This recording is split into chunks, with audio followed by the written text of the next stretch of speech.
من المدرسة ولعلي وأنا طالع من المدرسة اخطمت قدامي بنت صغيرة.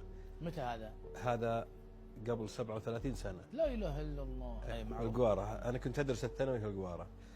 طالع أنا من المدرسة وعلى سرعتي قطعتها البنت هذه صدمتها أنا على سرعتي وهي على سرعتها. البنت طارت بعيد. نزلت أنا، وقفت بالسيارة ونزلت وشلتها، ركبت السيارة وركبت معي واحد قلت دلن وين المستشفى، روح يمين روح يسار روح يمين. يوم دخلنا المستشفى انطحتنا مرة بنتي وش عرفها أن بنتها؟ الثوب اللي هي لابسته. لا إله إلا الله. بنتي أخذنا تاخذ البنت من جو الدكاترة وخروا عن، ونزلت أنا البنت هذه على السرير حق المستشفى. طلعونا كلنا، أنا العالم كله جت تركض. تعرف القرى الخبر انتشر بثواني، سلم نفسك. البنت ماتت. لا إله إلا الله. البنت على اساس انها ماتت عندهم. الدكتور طبعا على طول مباشره سوى له تنظيف. الشرطه احنا بلشنا بهالبنت الله يغفر له ويرحمه.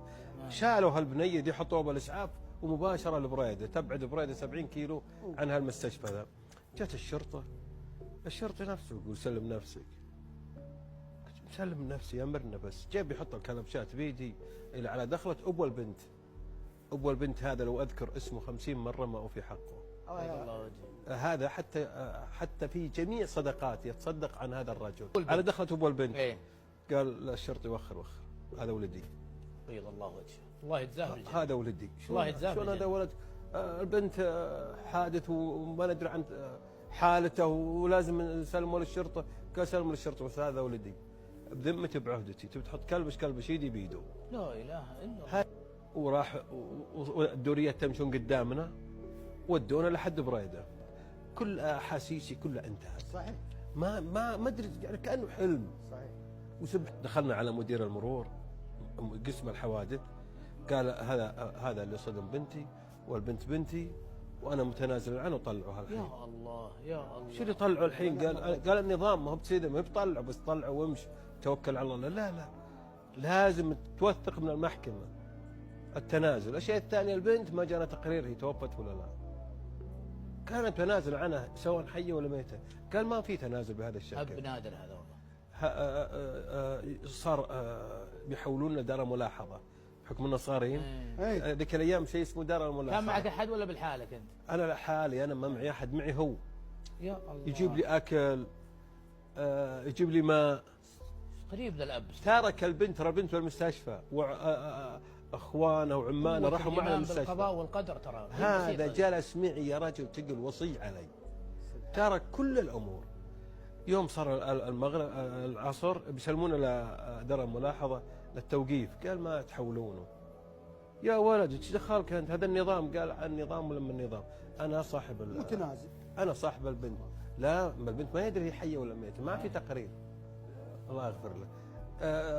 يوم صار المغرب قال انا بجلس معه، وراح جاب لي ثياب ودانا الله يعزك دور تلميع حق المرور وسبحنا ولبسنا الفنيله وسروال وثوب. الله يجزاه بالجنه والله يا ابو. والله انه وجلس معي على الكراسي. ونمنا على الكراسي. ما يوم صار بكره الصباح الساعه 8 نايمين على الكراسي. والله اني بروعه، انا ما ادري كيف نمت اصلا. انا بروعه، ولكن كل من جاء قال بالله هذا ابواه نفس العساكر. ما شفتهم انا طبعا، انا انقطعت عنهم نهائي حتى بالعزة. هذا طبعا انا سيارتي موجوده بالقواره ما هي موجوده ببريده. يوم صار من بكره راح المحكمه وتنازل وقرروا ذا التنازل المحكمه، وجاء وخذن وجابن للدين رجع من بريده. يا الابو الابو قال انا لا هذا قليل من نوعه. يوم رجع راح ودانا للوالد وقال الوالد لا تعرض الولد. الولد اللي صار له عندي انا، تبي منه شيء علي انا. يقول له ابوي. قال ابوي والله ما انت هذا ولدك تبي تاخذه معك خذوه معك. قال هذا ولدنا وولدكم، والبنت اللي راحت بنتنا كلنا. احضروا العزاء والحمد لله والامور طيبه. هذا الرجل صرت اتحاشى مقابلته. اتحاشى اني اشوفه. الغريب ان الظروف كل يوم تحطه قدامي وصدق، لا اله. كل يوم اشوفه قدامي وابتعد عنه. هذا الرجل توفت زوجته قبل 20 يوم من اليوم. الله يرحمه.